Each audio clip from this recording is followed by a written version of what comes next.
호주의 최대 석유 개발 회사인 우드사이드가 지난해 동해 심해 가스전 공동 탐사 사업에서 철수하면서 장래성이 없다고 평가한 것으로 확인됐습니다. 우드사이드 홈페이지에 공개된 2023년 반기 보고서를 보면 우드사이드는 탐사 포트폴리오를 최적화하는 과정에서 더 이상 장래성이 없는 광구를 퇴출시켰다며 그 대상 중 한 곳으로 한국을 포함시켰습니다.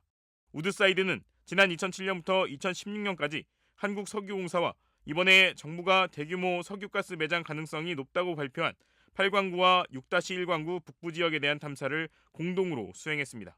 당시 탐사 과정에서 석유가 나올 수 있는 유망 구조가 발견되자 2019년 석유공사와 함께 정부로부터 오는 2029년까지 해당 지역에 대한 조광권을 확보하고 심해 탐사에 나섰습니다.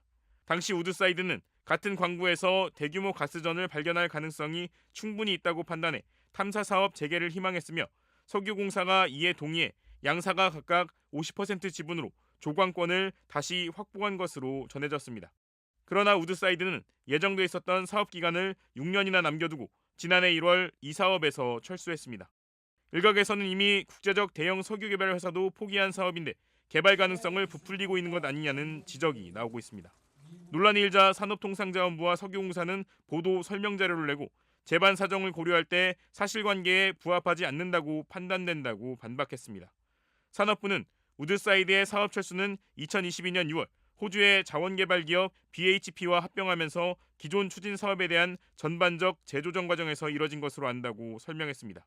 이어 우드사이드는 보다 정밀하고 깊이 있는 자료 해석을 통해 시추를 본격 추진하기 전 단계인 유망구조화 단계까지는 이르지 못하고 철수한 것으로 판단된다며 따라서 마치 우드사이드가 유망구조에 대한 심층 평가를 통해 장래성이 없다고 결론을 내렸다는 해석은 사실관계에 부합하지 않는다고 강조했습니다.